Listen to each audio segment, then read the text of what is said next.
여러분 안녕하십니까? 뉴스가 있는 저녁 안보라입니다. 오늘 뉴이저가 집중해서 살펴볼 뉴스는요. 곧 재개될 것으로 보이는 북미 실무 협상, 그리고 김정은 위원장의 부산 방문 가능성 전문가와 함께 짚어볼 예정입니다.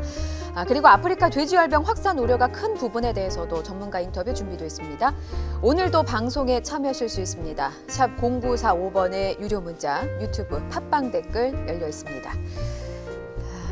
첫 소식은요. 오늘 아침에 있었던 9번째 한미 정상회담입니다. 북미 대화 분위기가 무르익었고 한미 두 정상은 지금이 한반도 평화 구축의 적기라는데 공감했습니다. 먼저 뉴욕에서 김도원 기자가 한미 정상회담의 주요 내용 정리했습니다. 함께 보시죠.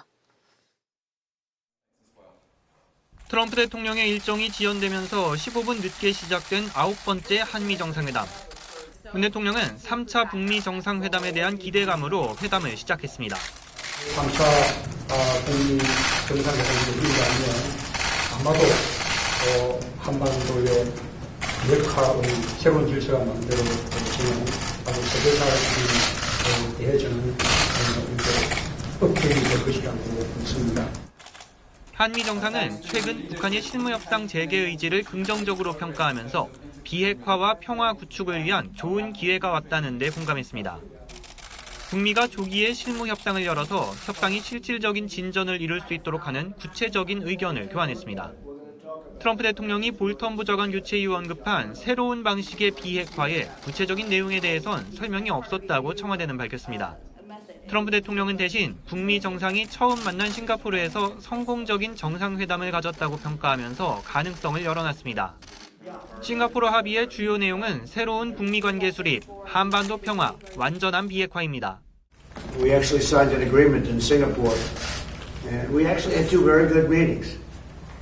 You would have been at war right now with North Korea if I weren't president. 청와대는 구체적인 내용을 말할 수는 없지만 종전선언 같은 구체적인 북한 안전보장 방식이나 금강산 관광, 개성공단 재개 등 제재 완화 관련 논의는 없었다고 설명했습니다.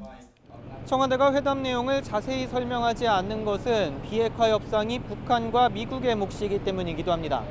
다만 비핵화의 진전을 이루고 북한에 무력을 행사하지 않겠다는 트럼프 대통령의 의지를 확인했다고 밝혀 앞으로 진척될 북미 협상 결과가 주목됩니다.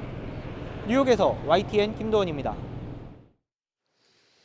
그동안 한미 동맹의 균열을 우려하는 목소리도 있었는데요. 문재인 대통령과 트럼프 대통령은 추호의 흔들림도 없다고 강조했습니다. 또 방위비 분담금 협상도 시작됐죠. 문재인 대통령은 합리적 수준의 공평한 분담을 요구했습니다. 계속해서 뉴욕에서 신호 기자가 보도합니다. 문재인 대통령과 트럼프 대통령은 한일 군사정보 보호협정 지소미아 종료 이후 일각에서 제기된 한미동맹 균열 우려를 일축했습니다. 영내의 다양한 도전에 한미가 효과적으로 대처하기 위해 긴밀한 협력을 계속하기로 했습니다. 두 정상은 한미동맹이 한반도와 동북아 평화 및 안보의 핵심 축으로서 추호의 흔들림도 없다는 점을 재확인했습니다. 미국이 최대 5배 인상을 요구한 것으로 알려진 한미 방위비 분담금 문제에 대해서는 두 정상이 양국의 기본 입장을 설명했습니다. 문 대통령은 트럼프 대통령에게 합리적 수준의 공평한 분담을 강조했습니다. 우리 정부 들어 국방 예산과 미국산 무기 구매, 방위비 분담금이 모두 증가했다는 점을 제시하고 동맹으로서 보여준 전략적 기여를 설명했습니다. 특히 문 대통령은 앞으로 3년간 무기 구매 계획도 소개하며 정상회담 시작부터 무기 구매를 강조했던 트럼프 대통령을 설득했습니다. We'll be talking about the purchase of equipment. South Korea is one of our largest purchasers of military equipment. 아울러 한미동맹의 또 다른 축인 경제협력에서의 성과가 미국의 이익에도 보탬을 주고 있다고 강조했습니다. 경제적인 면에 있어서도 한미 FTA 개정 협상이 성공적으로 이루어졌고 많은 한국 기업들이 미국의 입자를 늘려나가고 있습니다. 청와대는 한미 정상이 지소미아 종료 관련 언급은 나누지 않았다고 밝혀 이번 회담에서는 한미일 공조보다는 한미 동맹의 강화에 초점이 맞춰졌다는 점을 시사했습니다. 한미 정상은 지역 내의 문제에 대처할 때도 흔들림 없는 동맹을 기반으로 소통하기로 했다는 점을 청와대는 강조했습니다.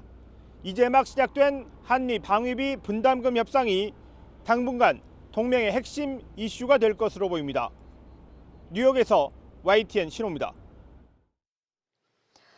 이번에는 국정원이 전하는 소식도 알아보겠습니다. 크게 두 가지 관측입니다. 먼저 2, 3주 안에 북미 실무 협상이 시작될 것 같다는 점, 그리고 다른 하나는요, 김정은 위원장이 11월에 부산에 올 수도 있다는 점입니다.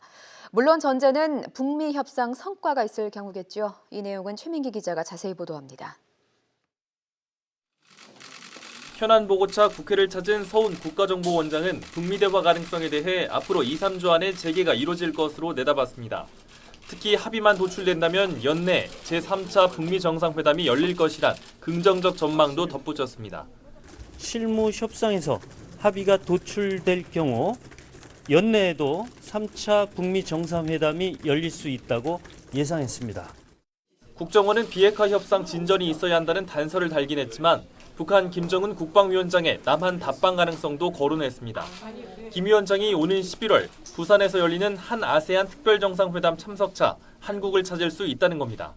국정원에서는 아마 비핵화 협상 진행이 어떻게 되는지에 따라서 부산에 오지 않겠나. 국정원은 이와 함께 북한과 중국의 수교일인 다음 달 6일을 전후해 김 위원장이 중국을 방문할 수도 있다고 덧붙였습니다. 이 같은 북미 대화 재개 기대감 속에 뉴욕에서 열린 한미 정상회담과 관련해 정치권의 반응은 크게 엇갈렸습니다.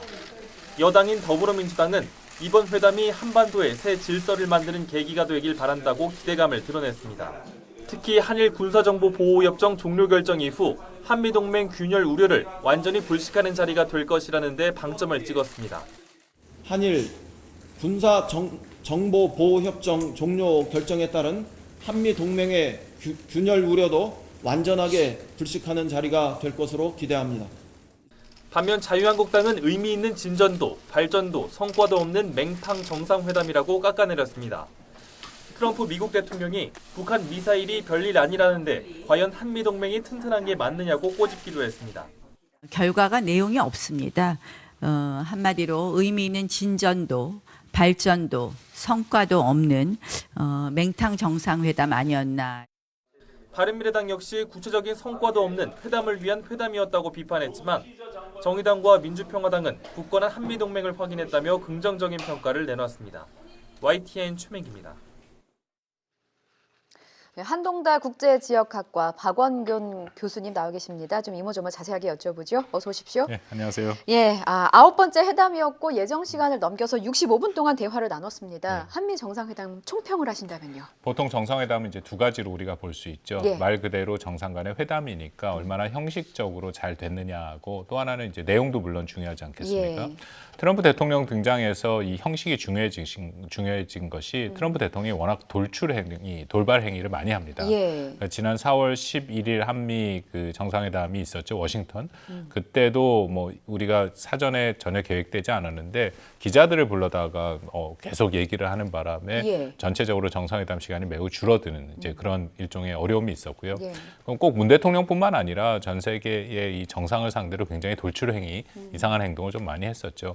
그런 면에서 보면 이번에는 뭐 그런 거 전혀 없었고, 더불어서 트럼프 대통령이 또 문 대통령의 숙소까지도 찾아왔고 예. 시간도 충분히 가졌다. 그래서 형식적으로는 뭐 상당히 괜찮은 평을 줄 수 있다라고 판단이 되고요. 예. 근데 뭐 내용적인 측면에서도 뭐 저는 제가 기대했던 그리고 예상했던 정도 수준이었다라고 생각을 합니다. 예, 그렇군요. 하나하나 살펴보겠습니다. 지금 교수님께서 짚어주신 트럼프 대통령이 문재인 대통령의 숙소에 찾아온 부분, 이게 굉장히 또 이례적이라고 하는데 어떤 의미가 있을까요? 보통 의전은 쌍방향적으로 해야 예. 되죠. 서로 호혜적으로 한번 하면 저렇게 하고 이제 그런 방향인데, 보통 뭐 미국 대통령이기 때문에 뉴욕 같은 경우, 워싱턴일 경우에는 좀 다르지만 뉴욕 같은 경우 왔을 경우에 여러 가지 의전이나 경호 같은 걸 이유로 예. 그 트럼프 대통령이 있는 쪽 그 호텔로 이제 외국 정상들이 보통 갑니다. 근데 문 대통령이 있는데 왔다라는 거는 어느 정도 의전에서 분명히 배려를 한 모습은 있고요. 말씀드린 것처럼 또 그 원래 예정됐던 시간보다도 더 많은 시간을 얘기했고 예. 지금 화면에도 나옵니다만 뭐 전체적으로 흐름이 굉장히 자연스럽고 또 뭐 사실 쥐소미아 때문에 한미 간에 약간의 갈등의 모습이 있었는데 뭐 그런 모습들은 느껴지지 않았습니다. 예, 지소미아 부분 때문에 종료 결정 이후에 좀 한미 동맹의 균열을 우려하는 목소리가 조금 있었던 것도 사실입니다. 이런 우려가 좀 불식됐다고 보십니까? 뭐 저는 트럼프 대통령이 지소미아에 대해서는 이 정도의 반응을 보일 거라고 예상을 했습니다. 왜냐하면 그런가요? 지소미아에 대한 그 한국 정부가 종료한 것에 대해서 미국 국무부나 국방부는 굉장히 거친 반응이 나왔었죠. 예. 근데 트럼프 대통령만 아무런 얘기가 없었습니다. 예. 딱 한마디 얘기한 게 뭐 본인은 문 대통령과의 관계가 좋다. 그리고 두고 보자. 뭐 그렇게 얘기를 했거든요. 예. 그거는 이제 트럼프 대통령이 워낙 대외 정책 운용을 하는 것이 손익 계산이 빠른 사람이기 때문에 예. 쥐소미아를 한국이 종료한 것을 따라서 미국이 어떤 여기서 이득을 얻을 수 있는가 아마 그런 계산을 좀 했다라고 생각이 되고요. 오늘 그 내용 중에도 그런 부분이 암시되는 그런 또 뭐 그 정상 간의 대화 내용도 있었다라고 생각을 합니다. 예. 자, 그럼 이번에는 북한 비핵화 부분을 좀 말씀을 나눠보도록 하겠습니다. 사실 두 나라 정상이 공감대를 형성한 부분은 지금이 한반도 비핵화 그리고 평화 구축에 가장 좋은 기회다라는 데는 공감을 하는 것 같습니다. 그리고 일전에 이제 북한이 얘기를 했던 새로운 방식, 또 트럼프 대통령이 화답을 했던 그 새로운 방식, 이것에 대한 구체적인 얘기는 없지 않았나라는 생각이 드는데 어떻게 보시는지요? 지금이 매우 중요한 시기다라는 예. 것에는 이제 다들 동의를 하죠. 또 특히 김정은 위원장이 일종의 연말까지를 시한으로 못 받고 그때까지 분명히 뭔가가 결말이 나야 되고 그렇지 않으면 내년에 우리가 뭐 확실히 모르겠습니다만 새로운 길을 모색하겠다라고 얘기를 했고요. 예. 말씀하신 어떤 새로운 방법에 대해서는 구체적인 얘기가 안 나올 것으로 예상을 했습니다. 왜냐하면 앞으로 실무 협상이 북미 간에 지금 예정이 돼 있고 예. 뭐 저는 이거 개최될 거라고 생각을 하거든요. 이제 그렇기 전에는 지금 실무 협상 전에는 사실 북한과 미국이 서로 간의 협상력을 최대화하는 그런 또 여러 가지 필요가 있거든요. 예. 그래서 지금 나오는 그 매체에서 보도들을 보면 미국도 마찬가지고 특히 북한도 계속 미국을 일종의 압박을 하는 거죠. 새로운 방법을 갖고 나와라. 거기에 대해서 미국은 창의적인 방법이 또 필요하다. 이제 그렇기 때문에 이번 그 한미 정상회담에서 미리 한미가 뭔가 북한한테 긍정적인 메시지를 지금 줄 필요는 없었다. 그래서 원칙 차원에서 얘기를 하고 예. 실무 협상을 통해서 협상을 해야 되니까 예. 이 정도 수준의 발언으로 나올 것이다라고 어느 정도는 예상을 했었습니다. 혹시 그 사실 트럼프 대통령이 뭔가 리비아 모델을 언급했었던 존 볼턴 국가안보보좌관을 경질하지 않았습니까? 그 이후에 나온 카드는 없는데 예상해 본다면 어느 정도가 있을까요? 뭐 그것이 일종의 새로운 방법이다라고 트럼프 대통령은 인지를 하고 있다라고 생각이 되고요. 예. 뭐 리비아 카드라는 것이 일단 북한을 비롯해서 먼저 핵을 다 포기한 후에 일종의 상응 조치를 주는 것인데 예. 뭐 예외적인 상황이긴 합니다. 볼튼 보좌관이 그런 얘기를 했던 거. 이 이후에 미국이 그렇게는 접근하지는 않고요. 나름대로 북한이 의미 있는 그 비핵화 조치를 하면 거기에 따라서 또 뭐 일종의 상응 조치를 준다. 이번엔 상응 조치에 조금 더 방점이 찍혀 있는 것은 사실이고요. 이번 그 후에 한국 고위 관계자가 일종의 브리핑을 했는데 예. 거기에서 미국이 무력을 사용하지 않겠다라는 얘기가 확인이 됐다. 물론 예. 구체적인 체제 안전 보장 내용은 얘기를 안 했다 하지만 무력을 사용하지 않는다라는 건 지난 2차 하노이 정상회담 결렬 이후에 북한이 계속 요구했던 것은 체제 안전 보장이거든요. 예. 바로 거기에 이제 핵심적인 내용이기 때문에 미국이 나름대로 북한이 원하는 체제 안전 보장안에 대해서 고려할 수 있다. 그것을 일종의 상응 조치를 줄 수 있다라는 메시지 정도는 이번 한미 정상회담을 통해서 나왔다라고 볼 수 있습니다. 예. 그럼 그것이 이제 그린라이트일지는 모르겠습니다만 오늘 국정원의 좀 보고 내용을 보면은 북미 대화 재개가 2, 3주 안에 이뤄질 가능성이 있다라고 보고를 했습니다. 이 근거는 무엇일까요? 뭐 그런 가능성이 있다라고 저도 판단을 하는 것이요. 예. 일단 그 북한 측에서 최선희 제1부상이 담화를 통해서 얘기를 했습니다. 예. 실무회담을 하겠다. 이제 일단 9월 말이라고 얘기를 하긴 했거든요. 예. 그런데 그 실무회담을 위한 어떤 전제 조건이 달려 있지는 않았습니다. 물론 뭐 미국한테 요구하는 것은 있었죠. 새로운 방안을 갖고 오고 지난 2차 하노이 같은 그런 방안으로는 안 된다. 그렇지만 그런 방안을 갖고 와야 회담을 한다는 것이 아니라 예. 회담에서 그런 내용을 한번 논의해보자. 그래서 원래는 뭐 이번 주 정도로 예상을 했는데 지금 예. 한미 정상회담이 좀 갑자기 잡힌 그런 또 이유도 있고요. 아마 28일인가에 북한이 유엔 연설이 잡혀 있습니다. 예. 그 이후가 되면 아마 10월 초 정도의 실무회담은 뭐 열릴 가능성이 매우 높다라고 생각을 합니다. 그러면 연내에 북미 정상회담 가능성도 한번. 그거는 참 어려운 상황인데요. 예. 일단 북한과 미국이 이번 실무회담에 매우 큰 비중을 두고 있는 것은 사실입니다. 이번 회담이 잘 돼야 또 실무회담이 한 번으로 모든 것이 결정되는 것은 아니거든요. 그러니까 이번 실무회담에 우리가 주목해야 할 것은 예. 어떤 합의가 나오느냐보다는 이 실무회담이 앞으로 어떻게 또 계속 진행될 것인가, 계속 진행될 수 있을 것인가, 이제 그것이 핵심적인 관건이 될 거고요. 예. 그것을 통해서 북미 간에 뭔가 협의가 잘 된다면 그런 전제하에 그렇다면 이제 3차 북미 정상회담은 가능성이 있습니다. 다만 북한도 조금 다른 접근을 하고 있는 것이 북한 예. 매체에서도 명확히 얘기를 했습니다. 지난 2차 하노이 회담 때는 실무회담이 충분히 준비가 안 됐기 때문에 뭐 일종의 정상 간의 담판을 하려다 실패한 거 아닙니까? 예. 그러니까 북한도 이번에는 실무회담을 통해서 거의 모든 것들이 다 결정이 되고 마지막으로 수표, 자신들이 사인하는 형태가 됐을 예. 때 북미 정상회담을 한다라고 얘기를 했고 트럼프 대통령도 비슷한 입장입니다. 준비가 예. 다 돼야지 3차 북미 정상회담을 한다. 그렇게 얘기를 하고 있죠. 예. 지금 교수님과 말씀 나누는 중에 저희가 중요한 속보가 들어와서요. 이 소식 전하고 가겠습니다. 우려가 사실이 됐습니다. 인천 강화에 있는 농장에서 아프리카 돼지열병 의심 사례가 접수됐었는데 이게 양성으로 판정이 됐습니다. 이로써 5번째 아프리카 돼지열병 확진 판정이 났다는 속보 전해드리겠습니다. 인천 강화 송화면에 있는 돼지 농장이었습니다. 그런데 이 농장이 좀 특이했던 게요. 농장주가 의심 신고, 그러니까 돼지에게서 이상 증상이 발견돼서 농장주가 의심 신고를 한 것이 아니고 방역 당국이 예찰 검사를 하던 중에 1차 체열 검사에서 양성 반응이 나왔고 이거 정밀 검사를 한 결과 지금 확진 판정이 난 것입니다. 예찰 검사에서 1차 체열 검사에서 양성 반응이 나오면서 농식품부는 초동 방역팀을 투입을 했고 이동 통제 그리고 방역 조치가 지금 이루어지고 있는 상황입니다. 다시 한번 속보 전해드리겠습니다. 아프리카 돼지열병 5번째 확진 판정이 났습니다. 인천 강화 송해면에 있는 돼지 농장입니다. 잠시 후에 저희가 전문가가 나올 텐데요. 이 소식 포함해서 아프리카 돼지열병 확산 뉴스 다시 한번 짚어보도록 하겠습니다. 우려가 정말 큽니다. 글쎄 말입니다. 예. 계속해서 조금 이제 김정은 위원장의 행보를 좀 분석을 해보겠습니다. 이게 국정원의 예상이긴 한데요.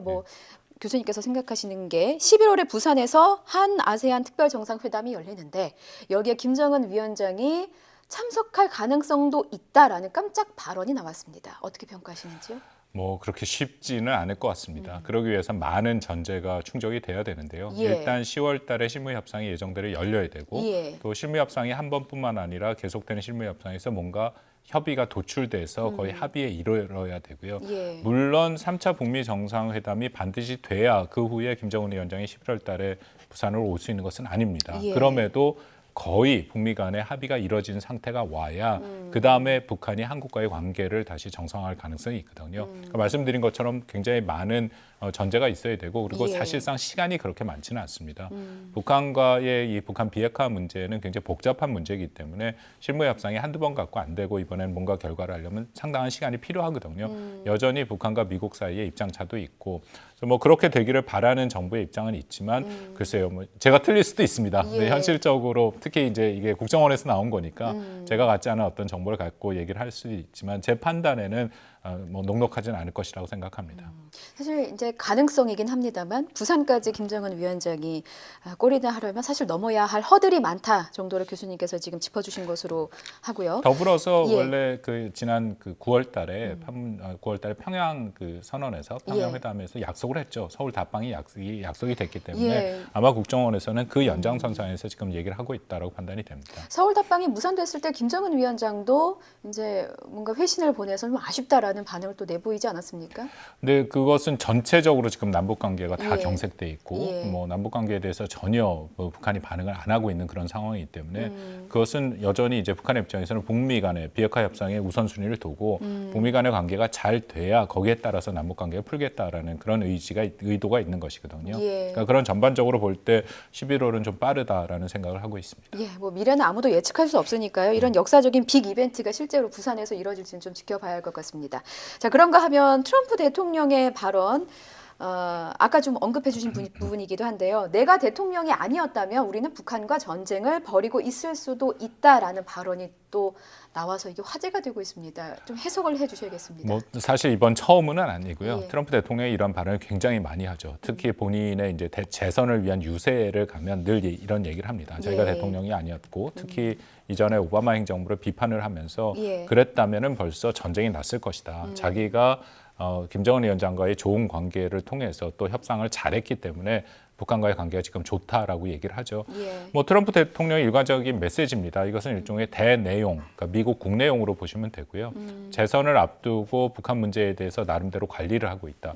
지금 대외 정책 측면에서 트럼프 대통령이 굉장히 다 어려움을 겪고 있거든요. 이란 문제도 그렇고 예. 전혀 못 풀고 있는데 그나마 지금 북한 문제에 대해서는 북한이 핵과 미사일 실험을 안 하고 있는 것은 사실이고 또 나름대로 지금 3차 북미 정상회담 얘기도 나오고 있고 그런 부분에 또 선전을 좀 극대화하려는 트럼프 대통령의 이제 늘 하는 일종의 발언이다 그렇게 생각을 합니다. 노벨 평화상을 은근히 바라고 있는 것 같기도 노벨 하더라고요. 평화상에 대해서는 지난번에도 뭐 예. 여러 번 화면에 나왔습니다만 예. 정말로 이 유세 때 그 또 얘기가 나왔죠. 예. 그래서 그 뭐 미국 사람들이 계속 노벨 얘기를 하니까 굉장히 웃는 표정, 정말 원하는 표정이 있는데요. 예. 뭐 트럼프 대통령이 그만한 공명심이 있다라는 것은 이미 충분히 알려진 것이고 그리고 사실상 완전한 북한의 비핵화를 이룬다면 그것을 통해서 한반도의 평화 체제가 구성이 된다면 예. 그것은 뭐 노벨상을 충분히 받을 만한 그런 또 자격은 있다라고 생각을 합니다만 예.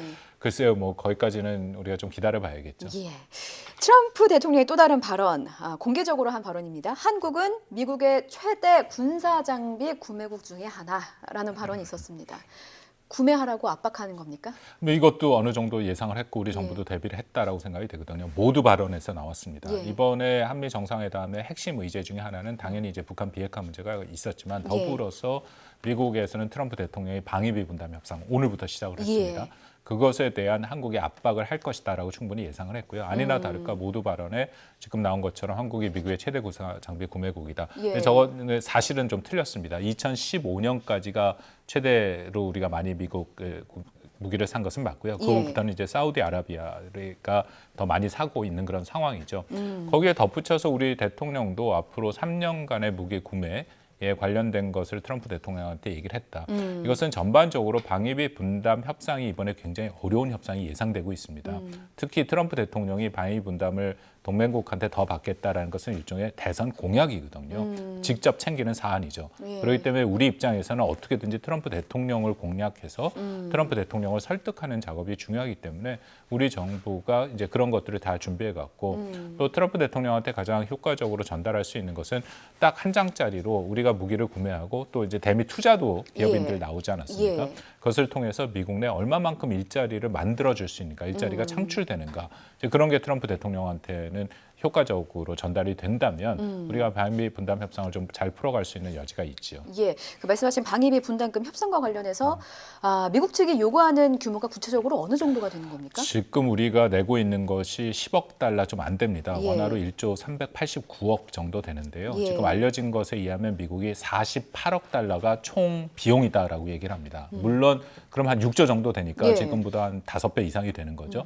근데 물론 그것을 다 한국한테 부담을 하라 요구를 할지는 잘 모르겠습니다. 오늘 아마 협상에서 예. 그 얘기가 나올 건데 예. 그래도 지금보다는 훨씬 더 많은 액수가 들어갈 거고요. 그 48억 달러라는 48억 달러 안에는 사실 미국 인건비도 포함되어 있습니다. 근데 우리가 지금 내고 있는 이 방위분담 협정 자체에는 미국 인건비를 줄 수가 없게 돼 있거든요. 예. 그래서 아마 그것을 제외한다 하더라도 한 20억 달러, 그래도 지금보다는 한 2배 정도는 요구를 하지 않을까. 근데 그건 뭐 우리가 받기는 힘든 액수죠. 그쵸. 여태까지의 협상이 10번 있었습니다만 이렇게 100%를 올린 적은 없었거든요. 최대치가 20몇 % 정도 올렸고 예. 보통은 한 자리 숫자 정도 올렸기 때문에 이제 그런 면에서는 이번 협상이 매우 어려운 협상이다라고 저는 생각하고 있습니다. 예, 문재인 대통령이요 합리적 수준의 공평한 분담금 부담을 강조하겠다라는 의사를 좀 내비쳤습니다. 그러니까 마냥 무시할 수는 없는 노릇이고 그렇다면 우리가 수용 가능한 규모는 현실적으로 어느 선인가 이 부분도 좀 궁금합니다. 글쎄 뭐 우리 정부 입장에서는 예. 일단 이게 뭐 올해 같은 건 1년짜리 협상이었거든요. 단연 협상을 하는 것이 좋습니다. 예. 8차, 9차 같은 경우는 5년 협상을 했죠. 근데 물론 단연 협상을 한다 하더라도 매년 증가액이 너무 높아지면은 전체적으로 액수가 너무 크니까 안 되고 예전 같은 경우에는 최대 4% 정도 증액이 되되 물가 상승률을 반영한 수준으로 증액이 됐었거든요. 예. 그것이 일단 우리는 목표다라고 저는 판단이 되고 다만 첫 해에 얼마로 시작을 할 것인가. 그러니까 지금 같은 경우에 작년에는 이제 8.2% 올랐는데 예. 그거보다는 이제 좀 더 많이 올려줘야 될 것 같긴 합니다만 말씀드린 100% 뭐 저는 그 정도는 받을 수 없다라고 생각합니다. 예, 알겠습니다. 지금까지 한동대 국제지역학과 박원곤 교수님이었습니다. 교수님 오늘 말씀 잘 들었습니다. 감사합니다.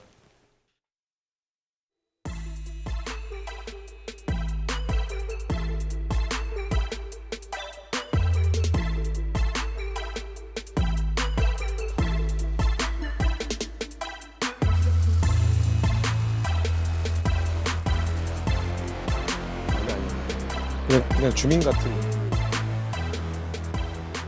옮기겠다. 잠깐. 왜 제가 말이 안 되는 거예요? 열이 받아갖고 나왔어요. 매주 하나 덩어리. 특별히 매주를 내가 구해갖고 콩으로 매주 있어도 이 조국 장관은 믿을 수가 없어요. 형사소송법 212조에 의하면은 그 누구도 아니 인신에 상관없는 거야. 아파트에서 떠든 거야. 그래 입 다물고 있을게. 이거 만지지 마. 아이고 왜 이래? 왜 이래 경찰관 불러. 경찰관 불러. 아파트 주변 피해 주면 안 된다고요. 뭘 피해를 줘? 사람이 당신 업무 방해하는 거야 지금. 사람 이거 나는 이거 업무야 내가. 조국이는 검찰 지휘하는 게 업무지만 신고해. 더 좋다. 빨리 신고해. 아직 이거 빨리 고쳐라 빨리. 고쳐라! 이게 뭐야 이게? 얘 그냥 49,800원짜리 이게. 이게 나한테.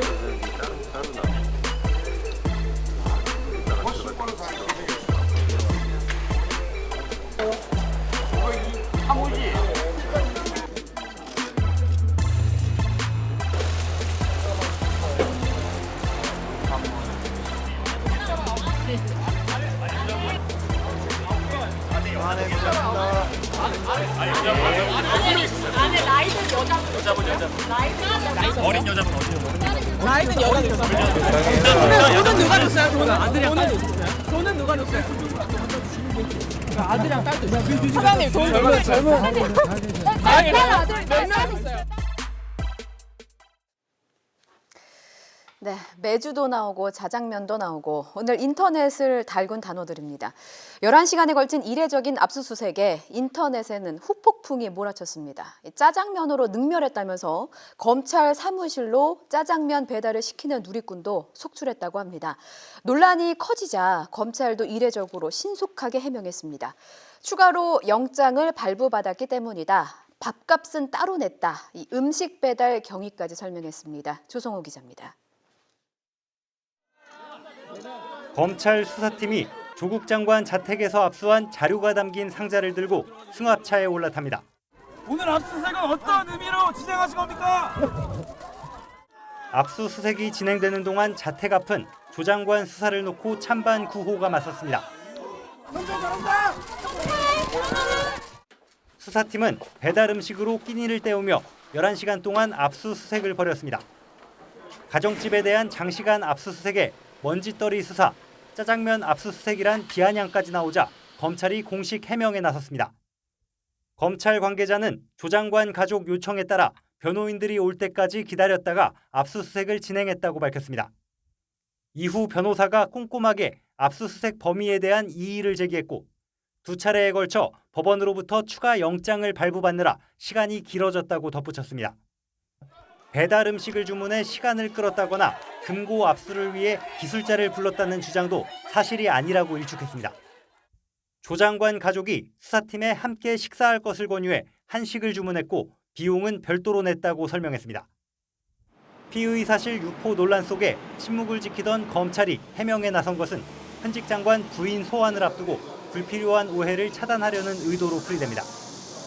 지난 주말에 이어 오는 28일에도 대검찰청 앞에서 검찰 개혁을 촉구하는 대규모 촛불 집회가 열리는 등 수사를 둘러싼 여론 부담도 커지고 있습니다.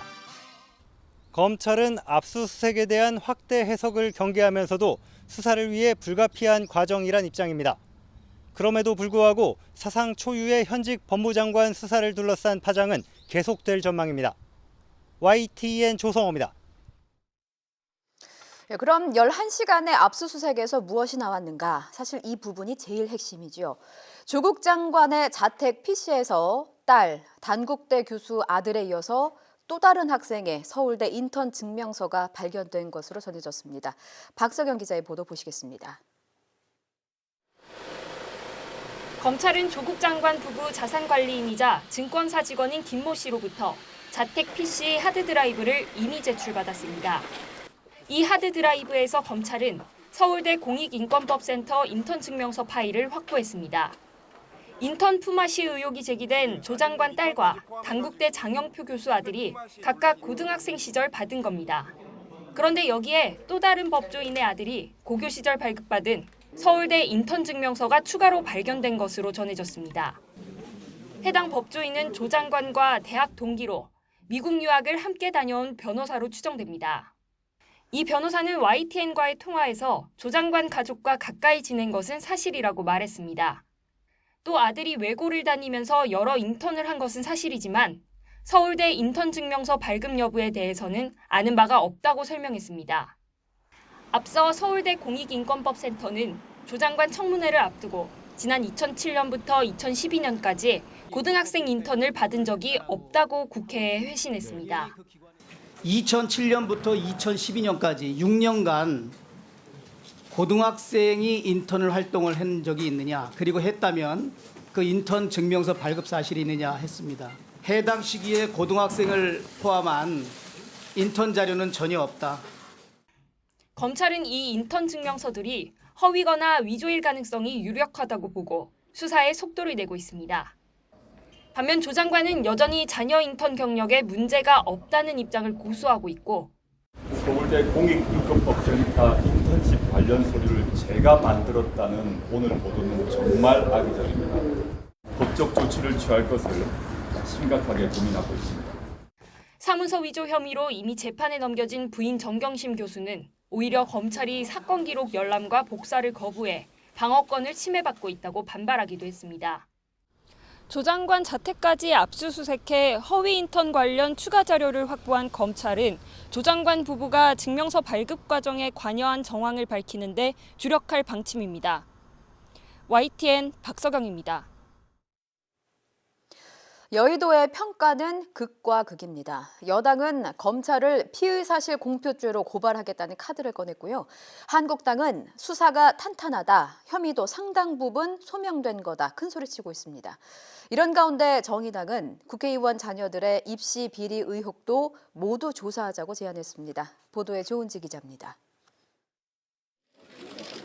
현직인 조국 법무부 장관 자택을 장장 11시간 압수수색한 데 대해 민주당은 검찰이 국민 심판대에 오를 수 있다고 경고했습니다. 참 어이가 없습니다. 온 세상이 검찰에 의해서 수습 자체가 쉽지는 않을 그런 엄중한 상황이 왔습니다. 핵심 지지층의 강경 대응 요구를 반영한 듯 검찰을 피의사실 공표죄로 고발하겠다고 으름장도 놨습니다. 고삐를 풀린 것처럼 보여서 거기에 심각하게 생각하고 있는 건 맞아요. 반면 한국당은 법원이 압생영장을 괜히 발부했겠느냐며 수사가 탄탄하고 혐의도 상당 부분 소명된 거라고 큰소리쳤습니다. 혐의가 있다고 소명이 되었기 때문에 발부를 한 것입니다. 검찰 수사에 대한 이해가 부족하면 말씀을 하시지 않으셔도 될 것 같습니다. 또 조국 장관은 하는 말마다 가짜라며 문재인 대통령과 청와대, 여당이 가짜뉴스의 본산이라고 맞받아치기도 했습니다.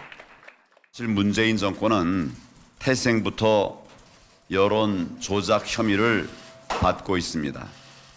드루킹 사건 다 잘 아시지 않습니까? 조국 장관 손을 들어준 뒤 내부 파열음이 계속되고 있는 정의당은 국회의원 자녀들의 입시 비리도 모두 조사하자며 반전에 나섰습니다. 정치권은 특권 품앗이 등 그들만의 특권적 관행을 청산하라는 국민의 명령에 응답해야 합니다. 조국 일가를 향한 검찰의 칼끝에 정치권이 요동치는 가운데 야당은 다음 달 2일 시작하는 국감에 조국 사태 관련 무더기 증인을 요구하고 있어 줄다리기는 계속될 것으로 보입니다. YTN 조은지입니다.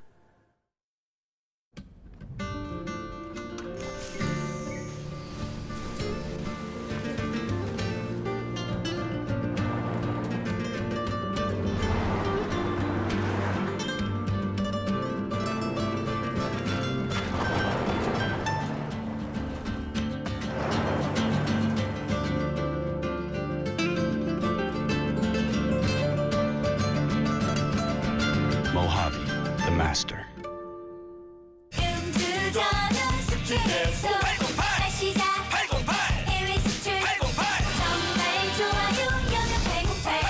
신제품 여명천사. 여명천사? 정말 좋아요.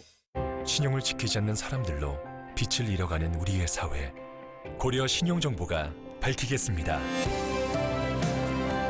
당신의 희망찬 미래를 위해 고려 신용정보.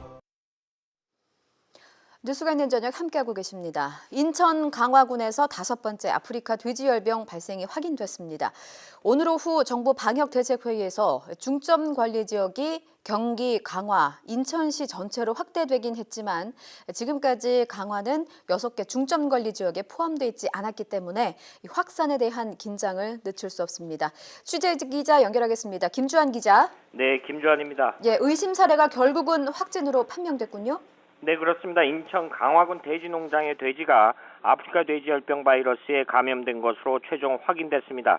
지난 17일 확진 이후 5번째 발생입니다. 특이하게도 강화군 돼지농장 돼지들은 이상 증상이 없었습니다. 대개 이 병에 걸리면 어미 돼지가 죽거나 유산 증상이 있거나 식욕부진, 점막출혈 등 특이 증상이 나타나는데 그런 게 없었던 겁니다. 당연히 농장주는 의심 신고를 안 했고 인천시의 전체 돼지에 대한 체열 검사에서 걸러져 정밀 검사가 진행됐습니다. 예, 어제 저녁부터 3건의 확진 판정이 나왔습니다. 김포는 방역대 바뀌었고 이번에 확진 판정을 받은 강화는 6개 중점관리지역 바뀝니다. 확산 우려가 커질 수밖에 없는 상황인데요. 네, 정부는 오늘 오후 정부의 방역대책회의에서 경기, 강화, 인천시 전체로 중점관리지역이 확대되긴 했습니다만 지금껏 강화는 중점관리지역 대상 6개 시군에 들어있지 않았습니다. 해당 지역은 파주, 연천, 동두천, 인천, 김포, 철원 등으로 지난 17일 첫 발생이 나온 뒤 6개 중점관리지역으로 묶여 관리되어 왔습니다. 정부는 1, 2차 발생지인 파주와 연천을 중심으로 반경 10km의 방역대를 설치해 이동 통제와 소독에도 전력을 기울여 왔습니다. 중점관리지역은 3주간 다른 지역으로 돼지와 분뇨 반출을 할 수 없고 양동농가 입구에 초소가 설치돼 출입이 통제되며 매일 집중 소독과 상황 관리가 이루어집니다. 그러나 어제 이 방역대 밖 김포에서 새로운 확진 판정이 나왔고 오늘 중점관리 지역을 넘어선 강화에서 또 확진 판정이 나왔습니다. 방역에 구멍이 뚫렸다고 볼 수 있는 부분입니다. 정부는 일단 어제 저녁과 오늘 아침 새 발생지로 확인된 경기도 김포와 파주 농장의 돼지를 비롯해 예방적 차원에서 주변 3km에 있는 농장 돼지들을 긴급 살처분하고 있습니다. 또 48시간 일시 이동 중지 명령을 내려 가축과 사람, 차량 이동을 금지했습니다. 지금까지 YTN 김주환이었습니다. 예, 아프리카 돼지열병 국제 전문가 정현규 박사님 모시고 자세히 짚어보겠습니다. 박사님 어서 오십시오. 네, 안녕하십니까. 우려하던 일이 벌어졌습니다. 지금 인천 강화도에서 5번째로 아프리카 돼지열병이 확진 판정을 받았는데 이게 어떤 의미입니까? 예, 이번에 5번째 아까 7시쯤 이제 확진 판정을 받게 됐는데요. 예. 중점 관리 지역에서는 벗어나 있었지만 이제 강화 지역은 평상시도 관리가 특별하게 되는 지역이었습니다. 김포 강화 지역은 예전부터 김포라든지 파주, 연천과 비슷한 정도로 위험한 지역이다 해서 관리가 되고 있었고 특히 이번에는 그쪽 지역에 체열을 해서 전체 농장에 대한 상태를 파악하고자 했었습니다. 그러다가 오늘 오전에 이제 이상이 발견돼서 신고가 됐고 오후에 이제 확진 판정을 받게 된 것입니다. 예, 그 하나하나 따져보겠습니다. 이게 김주한 기자가 방금 전화하기도 했지만 이상 증상이 없었어요. 그러니까 농장이 신고한 게 아니라 방역 당국의 예찰 검사에서 체열 검사에서 양성 판정을 받은 겁니다. 이럴 수가 있는 건가요? 예, 그렇습니다. 그런가요? 왜냐하면 질병이 감염돼서 이 잠복기에 있을 때는 증상이 나타나지가 않습니다. 일반적으로 잠복기가 보통 아프리카 돼지열병의 경우 3일에서 4일 정도가 되겠습니다. 그러면 길게는 3주까지도 볼 수 있기 때문에 그동안에는 증상이 나타나지가 않을 수가 있습니다. 예를 들면 첫 번째 16일 날 파주에서 발생한 농장하고 거의 동시에 감염되었다 하더라도 잠복기가 길게는 약 3주 정도까지 되기 때문에 예. 아직 증상이 나타나지 않은 농장도 있다고 볼 수 있습니다. 그래서 이번에 발생한 오늘 확진 판정을 받은 농장은 증상이 아직 나타나지 않고 잠복기에 있었다 이렇게 판단할 수도 있습니다. 그러면 어쨌든 한 번 걸리면 증상이 발현이 되기는 하는 거군요. 예, 그렇습니다. 그러면 잠복기에도 양성 반응이 나올 수 있다고 한다면 예. 지금 돼지 농장주들의 경우는 예. 이제 우리 돼지들은 안심할 수 없다고 봐야 되는 겁니까? 예. 그 점이 이제 굉장히 예. 심각한 상황이 되겠습니다. 그래서 정부에서는 전국에 약 6,300개 정도 농장이 있습니다. 예. 거기에 대해서 매일매일 전화로 어떤 증상이 있는지 예찰을 하고 지금 500개가 넘는 이미 발생했던 농장하고 역학 관계가 있거나 10km 이내에 있거나 예. 이런 농장들에 대해서는 지금 체열해서 하나하나 확인해 나가고 있는 작업을 하고 있습니다. 아마 모든 돼지들을 대상으로 다 체열을 하는 건가요? 그렇지는 않습니다. 그 한 농장당 예. 보통 20마리에서 30마리 정도 돼지 샘플 채취를 해서 하는 겁니다. 왜냐하면 돼지가 체열을 하면 굉장한 스트레스를 받고 여러 가지 문제가 있기 때문에 일단은 샘플 검사를 하고 그럼에도 불구하고 이상이 없다고 하더라도 3주 동안은 그 돼지는 발생 농장에 준해서 이동 제한이라든지 이런 거 하고 감시를 하고 어떤 증상이 나타나는지를 확인하고 있는 작업을 하고 있습니다. 예, 그 샘플 채취는 사실 그 방역 당국의 예찰 검사 말입니다. 모든 농장을 대상으로 하는 겁니까? 아니면은 말씀하신 뭐 인천, 강화 이 지역이 좀 특별 관리 지역이어서 한 것입니까? 현재 이미 10km 이내에 있는 농장, 예, 그다음에 6개 시군 농장, 그다음에 역학 관련 농장, 예. 그다음에 특히 이제 경기, 인천, 강화 지역은 인근 지역이기 때문에 또 하고 예. 이렇게 해서 남쪽 지역을 제외하고 역학 관계 있는 농장하고 이쪽 경기도 지역은 집중적으로 지금 하고 있습니다. 예, 박사님 지금까지 뭐 1차에서 5차까지 쭉 아프리카 돼지열병이 발병이 확인이 됐는데 지금까지의 상황을 좀 간단하게 정리를 해주시죠. 지금 지난 16일 날 파주에서 예. 첫 신고가 있었고요. 그다음에 이제 연천, 그다음에 어제 17일입니다. 예, 17일에서 파주에서 첫 확진 판정이 났었던 거고요. 16일 날 증상이 나와서 17일 날 이제 확진 판정이. 판정을 된 예. 케이스가 되겠고요. 예. 그다음에 어제 이제 김포에서 지금 유산 돼지가 예, 있어가지고 이제 신고가 됐고 그다음에 파주에 나왔고 오늘까지 5개 농장이 되겠습니다. 그래서 그 동안에 이 5개 농장과 관련된 농장 이미 발생했던 농장들에 대한 살처분 작업이 완료가 지금 됐고 일부 지금 진행이 되고 있는 게 있습니다. 예, 지금 박사님 우려가 되는 게 저희가 지금 그래픽을 향해서도 네. 뭐 시청자 여러분과 함께 보고 있지만 첫 발병 이후에는 좀 잠잠하다가 예. 어제 저녁부터 3건이 연달아서 확진 판정을 받았습니다. 예. 이것이 의미하는 바가 있을 것 같은데요. 아마 그거는 현재 저희들은 잠복기가 예. 같이 동시에 거의 감염되지 않았을까 이렇게 생각합니다.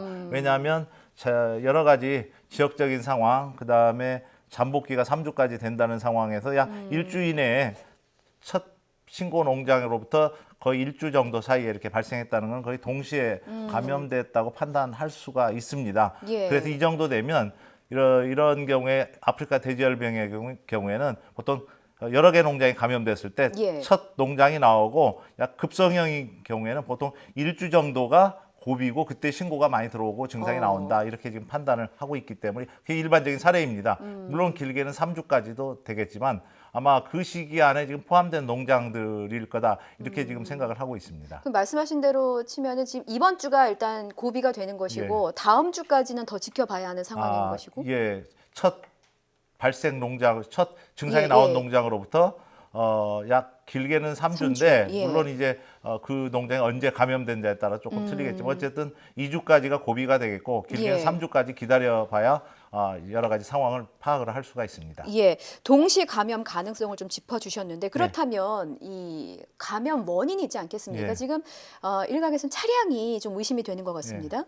지금 여러 가지 이제 역학 조사를 하고 있는 예. 과정입니다. 그리고 오늘 이제 발생이 또 예. 추가됐기 때문에 그 농장도 여러 가지 역학 관계를 좀 따져봐야 되겠습니다. 그런데 현재까지 나온 관계들을 보면 차량 한 대가 예. 여러 농장을 다 같이 쭉 연결했다 이런 거는 나와 있진 않습니다. 농장 간에 서로 이렇게는 돼 있지만 전체가 연결되는 예. 그런 상황은 아니고 역시 차량도 유력한 그 가능성은 얘기를 하고 있지만 예. 차량 이외에도 다양한 원인들이 있기 때문에 예. 저희들이 파악을 하고 있고, 또 하나는 중요한 거는 그보다 더 중요한 게 우리나라에 없던 질병이 어쨌든 첫 발생 농장에 있을 텐데 그 들어온 경로를 밝히는 거가 앞으로 대책을 세우고 향후에 또 재발하지 않도록 하는데 굉장히 중요하기 때문에 그 부분에도 여러 가지 집중을 하고 있습니다. 예, 어쨌든 이 병이 어디서 왔는지 첫 감염 경로를 확인하는 것도 중요하고 지금 뭐 차량이 좀 가능성이 높기는 합니다만 다른 가능성이 있다면 또 어떤 전파 경로를 저희가 따져볼 수 역시 있겠습니까? 이제 사람이 있을 수도 있겠고요. 농장을 이동하는 농장을 이동한 예. 사람이나 지금 우리가 파악하고 있지 못하지만 어떤 농장에 직접 들어오지는 않았지만 예. 농장 주변까지 오가는 어떤 시설, 뭐 기자재, 여러 가지 기타 주변에 또 다른 가축들 예. 이런 여러 가지를 생각해 볼 수가 있겠습니다. 그리고 이제 외국인의 이동도 저희들이 봐야 되겠고요. 예. 여러 가지 다양한 것들이 있기 때문에 심지어는 야생동물까지 저희들이 다 파악을 하는 노력을 하고 있습니다. 예. 자, 지금 오늘 정오부터 48시간 동안 전국에 일시 이동 중지 명령이 내려졌습니다. 이 부분을 좀 설명을 해주신다면요. 아마 지금까지는 그 여러 가지 예. 경기 북부하고 강원 일부 6개 시군에 대해서 중점 관리 지역으로 해서 3주 정도 그 지역에서 앱으로 돼지가 나가지 못한다든지 분뇨가 나가지 못한다든지 이렇게 했었습니다. 근데 이번에 김포 지역 발생이 되고 강화가 의심 신고가 들어오고 하면서 경기 지역 전체하고 강원 지역 전체를 통합해서 관리해야 될 필요성이 생겼습니다. 또한 이렇게 이제 하나로 묶다 보면 그 안에서 움직이다 보면 관리 또는 전파의 우려가 넓은 지역으로 퍼지게 됩니다. 그래서 여기 경기 지역을 2개 지역 북과 남으로 나누고 강원 지역도 북지역, 남지역 이렇게 나누고 해서 4개 지역으로 나누어서 그 지역 안에서만 그 돼지라든지 분뇨가 움직이게 되면 방역대를 훨씬 좁게 할 수 있고 전파의 우려를 훨씬 줄일 수 있고 폭을 줄일 수 있습니다. 그래서 그런 목적으로 이번에 경기 강원 지역을 합해서 이렇게 4개 번역으로 묶게 된 것입니다. 예. 만약에 어기게 될 경우에는 어떤 처벌을 받게 되는 겁니까? 그거는 가축전염병 예방법도 있고 여러 가지 방법이 있기 때문에 되고 실제로 어길 수 있는 방법은 없습니다. 도축이라든지 이런 때는 농장에 증명서가 다 추적이 되기 때문에 그 부분은 그렇게 하는 건 거의 불가능하다고 생각이 됩니다. 예, 저희 첫 발병이 됐을 때요. 이제 박사님 저희 스튜디오에 모시고 말씀 나눴던 게 기억이 나는데 1차 때 스탠드 스틸을 48시간 이동 중지 명령을 내리고 나서 바로 해제가 됐습니다. 근데 연이어서 그 연장하지 않은 이유를 두고 조금 이 해제한 게 성급한 게 아니냐라는 지적도 있습니다. 그 부분은 이제 그렇게 생각하실 수 있는데 보통 48시간을 이동 정지를 해놨을 때는 예를 들면 돼지가 48시간 동안 사료 공급이라든지 이런 문제가 생기고요. 또 분뇨가 농장에 쌓이면 오히려 냄새라든지 이런 걸로 다른 질병이라든지 여러 가지 2차 피해가 또 생기게 됩니다. 그런 여러 가지 문제들이 생기기 때문에 물론 48시간씩 2번을 할 수가 있습니다. 그렇지만 일단 그 정도 하고 앞서 말씀드린 대로 발생 지역에 6개 시군 지역만 이산 관리하고 이런 식으로 지금 추진해 오고 있습니다. 정부가 사실 지나치다 싶을 만큼 방역에 신경 쓴 것으로 지금 그렇습니다. 알고는 있는데 이게 사각지대가 있었던 것은 아닌지 좀 의심이 됩니다. 물론 하다 보면 이제 여러 가지 그런 문제가 있을 수도 있겠습니다. 근데 현재 이번에 이제 오늘부터 48시간 또 스탠드 스틸 전국의 이동 정지 명령이 내려졌습니다. 이런 것을 볼 때는 굉장히 우리가 동원할 수 있는 수단은 현재는 오늘 본다면 거의 뭐 최대한 동원했다 이렇게 지금 보시면 되겠습니다. 48시간 이동 정지하고 또 이번에 경기 강원 지역을 4개 권역으로 묶어서 3주 동안 거기는 애부인도 들어가지 못합니다. 농장에는 이제 그런 과정을 겪기 때문에 여러 가지 저희들이 할 수 있는 부분을 최대한 할 수 있고 그런 부분은 또 계속 보강을 할 그런 사항들이 있습니다. 어떤 부분을 보강을? 그러니까 조금 지금 하면서 예를 들면 인원이 부족한 방역대 하고 그다음에 이번에 전국의 임상 수의사들 동원령도 뭐 발동을 하겠다 여러 가지 했었고 그런 것들이 되면 또 하나는 추가 발생이 되면 그에 따라서 적절하게 더 할 수 있는 여러 가지 안들이 오늘 정부의 방역 심의에서도 그런 여러 가지 얘기들이 있었고 보완 대책이 더 있을까 여러 가지 대책 논의가 있었는데 하여튼 현재 48시간 이동 제한 전국적인 그 명령이 내려진 상태에서는 현재로서는 최대한 하고 있다 이렇게 말씀을 드릴 수가 있겠습니다. 할 수 있는 현실적으로 할 수 있는 최대한의 조치를 지금 하고 있는 상황이다. 다만 추가 발생이 있거나 예. 의심 신고가 들어올 때는 또 여러 가지 방법을 더 이제 고려를 해야 될 문제가 뭐 있을 수도 있겠죠. 아직은 뭐 그렇습니다. 지금 추가로 의심 신고 들어온 곳은 현재까지 없는 없습니다. 것이죠? 지금 방송 보시는 이제 돼지 농장주들께서 혹시 우리 돼지가 잠복기일 수도 있는데 예. 좀 어떤 부분을 예의주시해서 보면 좋은지 조언을 해주신다면요? 지금 현재 여러 농장이 발생하고 있고 예. 한다는 것은 바이러스가 야외 어딘가는 돌아다니고 있다는 걸 의미하게 되겠고요. 특히 그럴 경우에 농장에서 내 농장 바로 앞에 이미 바이러스가 와 있다 이렇게 생각을 하시고 특히 예. 이제 이런 경우 방역도 중요하지만 빠른 신고가 중요합니다. 그래서 농장에서는 어미돼지 같은 경우 예. 한 마리만 죽어도 또 뭐 안 먹거나 이런 게 여러 마리 생겼을 때 즉시 신고를 해주셔야 되겠고 예. 자돈 같은 경우도 한 돈방에서 예를 들면 여러 마리가 뭉쳐 있다거나 열이 난다거나 하면 즉시 신고를 해주셔서 빠르게 검사하고 조치해 줄 수 있는 그런 것이 농가에서 제일 협조해야 할 그런 부분이 되겠습니다. 예, 알겠습니다. 아프리카 돼지열병 국제 전문가셨습니다. 정영규 박사님께 말씀 여기까지 듣겠습니다. 고맙습니다. 네, 고맙습니다.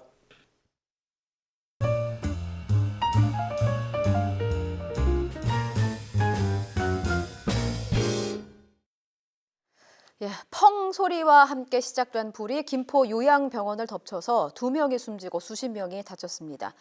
대부분 중환자실에서 치료를 받던 환자들이라 대피도 쉽지가 않았습니다. 먼저 박희재 기자가 보도합니다. 요양병원 건물 위로 뿌연 연기가 솟구칩니다. 구급대원들이 환자들을 들것에 태워 구급차로 옮깁니다. 경기도 김포의 요양병원에서 불이 난 건 오전 9시쯤. 물리치료실에서 있는데 펑 소리가 나왔어요. 이제 소화기를 챙겨가야겠다 싶어서 가는데 연기가 막 오거든요. 폭발음과 함께 시작된 불은 금세 요양병원 건물을 연기로 가득 채웠습니다. 화재 현장입니다. 이곳 건물 4층에서 불이 났는데 병실에 연기가 가득 차 구조활동에 어려움을 겪어 이렇게 유리창도 깼습니다. 불은 보일러실에서 시작돼 병원 안으로 번진 것으로 추정됩니다. 보일러실에서 그 최초 발화됐는데 약 보일러실의 면적은 한 5평에서 6평 정도 되고요. 불이 난 곳은 130명이 넘는 환자가 입원한 대형 요양병원이어서 구조 활동도 긴박하게 이루어졌습니다. 소방당국은 대응 1단계를 발령하고 진화에 나서 50분 정도 만에 불을 껐지만 인명피해는 막지 못했습니다.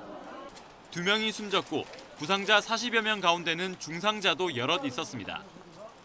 대부분 중환자실에서 치료받던 환자들로 대피 과정에서 치료가 어려워져 상태가 나빠진 것으로 전해졌습니다. YTN 박희재입니다.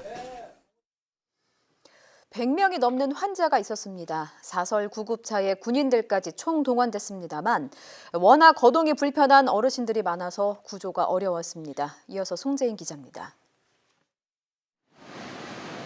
요양병원에 불이 나자 김포 소방서는 물론 인근 지역 소방서에서도 화재 진압과 구조 인력이 출동했습니다. 130명이 넘는 환자가 입원해 있어서 신속한 구조가 관건이었기 때문입니다. 환자가 나올 수 있는 곳이라면 어디든 가리지 않고 구조에 나섰습니다. 엘리베이터가 있는 그 계단 참을 통해서 이렇게 내려왔고요. 가운데는 우리 고가사다리 촬영해서 또 구조 작업을 했고. 요양병원 특성상 거동이 불편한 노인이 많아 사설 구급차까지 동원해 환자 이송을 도왔습니다. 이제 별로 없으니까 우리 사설 쪽에서 민간 업체에서 이동 좀 지원 좀 해줄 수 있냐고. 한 명이라도 더 구하기 위해 인근 부대 군인들까지도 구조에 발벗고 나섰습니다. 민관군 할 것 없이 모두가 힘을 합쳤지만 구조 활동이 쉽지만은 않았습니다. 구조대는 환자들을 이곳 주차장으로 빠르게 대피시켰지만 대부분 거동이 불편한 70, 80대 중환자들이라 피해가 컸습니다. 특히 산소호흡기를 달고 있던 중환자들은 산소가 끊기는 상황까지 일어났습니다.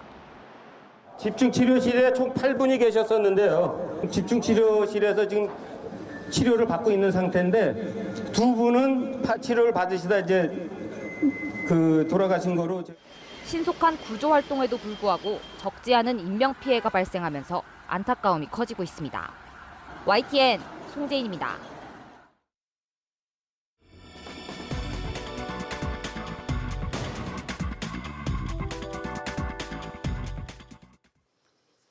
브리핑이 있는 저녁 이현아 기자와 함께합니다. 어서 오십시오. 안녕하십니까? 네, 오늘 첫 소식 들어보겠습니다. 네, 화성 연쇄살인 사건 관련 수사 속보 소식입니다. 예. 경찰이요, 30여 년 만에 특정된 유력 용의자 56살 이춘재 씨가 실제 범인이 맞는지 확인하기 위해서 추가 자료 분석에 주력을 하고 있습니다. 예. 일부 DNA 일치 판정이 나왔지만요, 용의자 이 씨가 범행을 부인하고 있기 때문에 경찰 수사는 보다 명확한 증거를 찾는 데 초점을 맞추고 있습니다. 예. 앞서 지난 19일 경찰은 화성 연쇄살인 사건 가운데 5차 그리고 7차, 9차 사건 증거물에서 나온 DNA가 이 씨 DNA와 일치한다 이렇게 밝힌 바 있습니다. 예. 경찰은 아직 확인되지 않은 다른 사건 관련 DNA 검사도 의뢰를 했는데요. 현재 DNA 검사 의뢰 관련 결과에 따라서 조사 방향이 달라질 수도 있다는 입장입니다. 예, 이춘재 씨가 지금 범행을 계속 부인하고 있는 상황에서 예. 경찰이 오늘 대면 조사를 또 진행했죠? 맞습니다. 예. 경찰은 현재 DNA 검사를 통한 이 과학적 증거 확보와 동시에요. 용의자 이 씨의 자백도 중요하다 이렇게 판단을 하고 대면 예. 조사에 주력을 하고 있습니다. 네, 하지만 경찰은 이 씨를 상대로 나흘 만에 다시 벌인 오늘 이 대면 조사에서 예. 별다른 소득을 얻지 못하고 종결했습니다.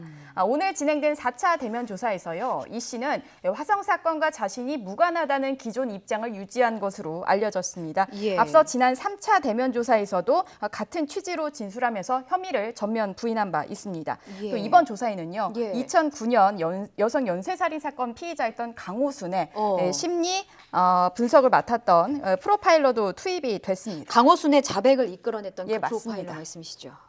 자, 그런가 하면 저는 오늘 이 뉴스 굉장히 유심히 봤습니다. 경찰이 제3의 목격자가 있다는 사실을 확인했다는 뉴스예요. 네, 맞습니다. 예. 오늘 YTN 단독 보도였는데요.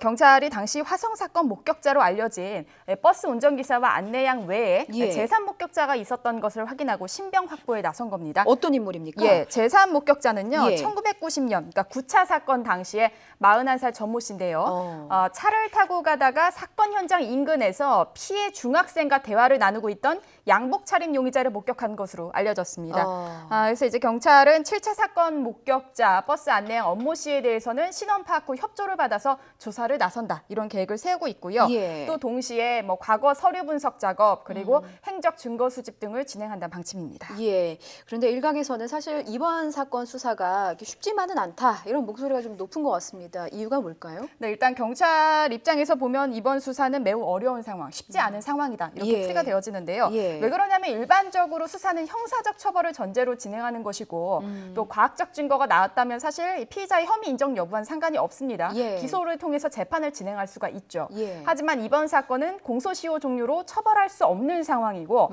너무 오래전 일이라 증거 확보를 위한 이 강제 수사 등 사실 일반적 수사 방식을 사용하기가 불가능하기 때문입니다. 예. 즉 경찰이요 이 씨를 상대로 쓸 수 있는 카드가 제한적이다 이렇게 풀이가 되는 상황입니다.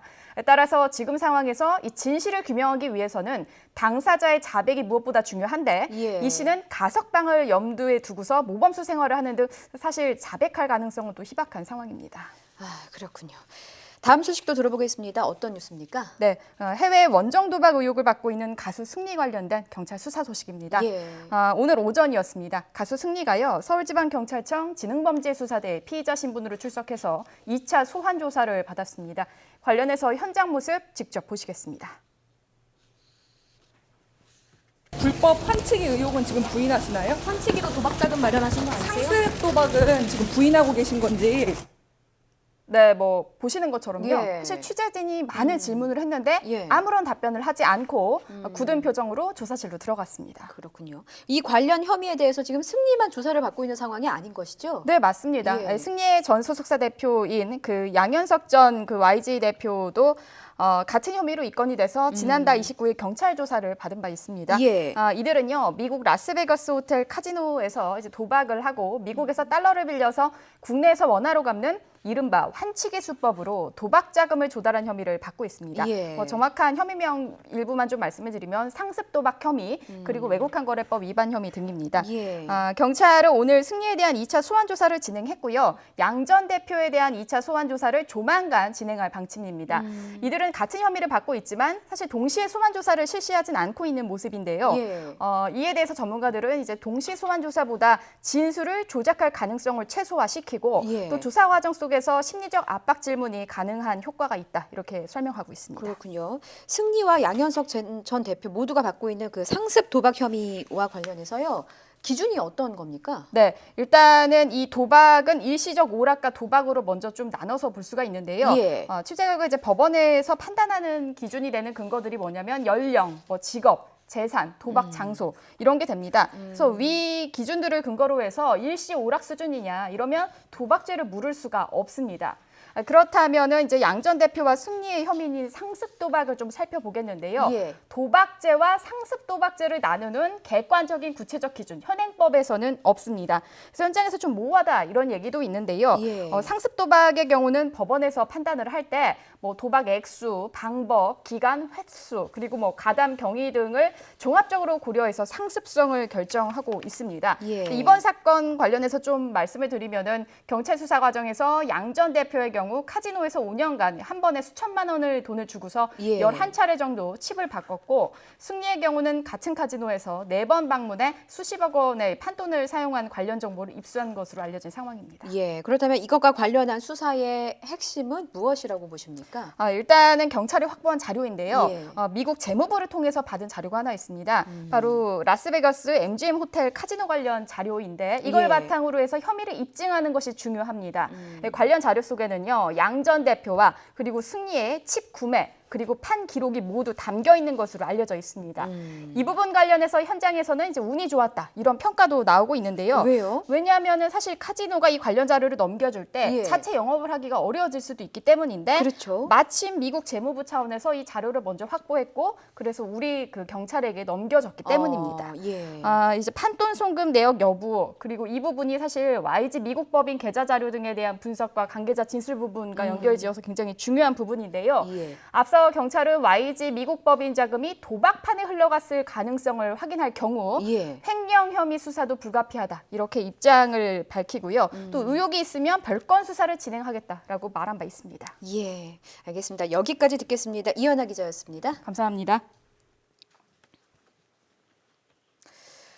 필리핀 가사 도우미를 불법 고용한 혐의로 기소된 고 조양호 한진그룹 회장의 부인 이명희 씨의 항소심 재판이 시작됐습니다. 이명희 씨 측은 공소 사실을 인정하고 반성도 하지만 1심이 사실관계를 일부 잘못 판단했다. 형량을 다시 봐달라고 호소했습니다. 참고로 1심 재판부는요, 징역 1년 6개월에 집행유예 3년을 선고했었습니다. 강희경 기자가 보도합니다.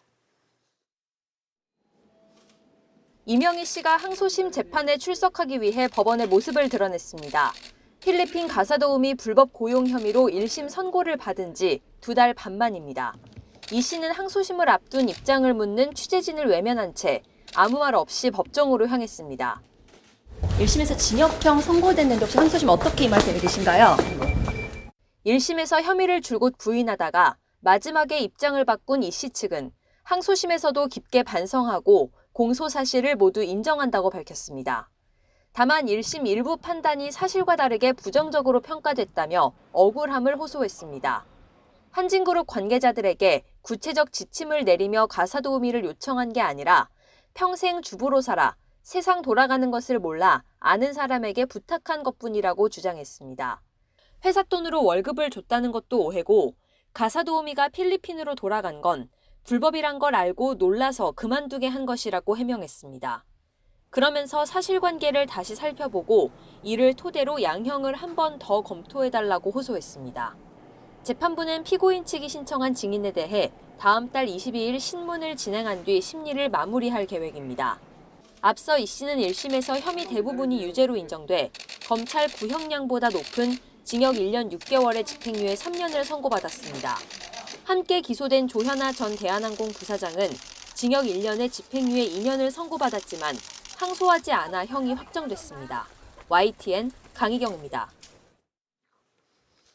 이번엔 누이저 가족들의 의견 살펴보겠습니다. 화성 연쇄 살인 사건과 관련해서 2236님께서는 제2, 제3의 화성 사건이 더는 발생하지 않도록 정부와 지자체 모두의 대책이 필요하다는 의견 주셨고요.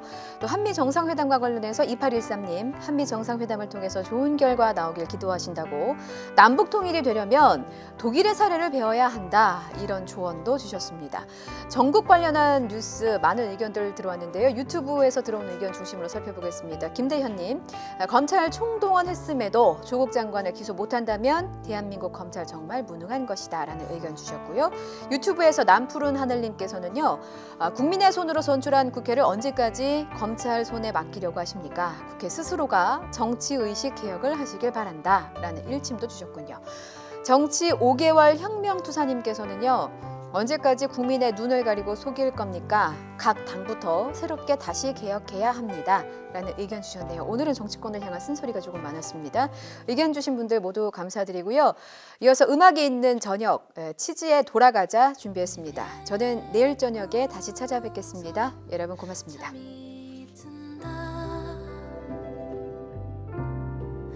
맞아, 난 잘 몰라 네가 얼마나 아팠었는지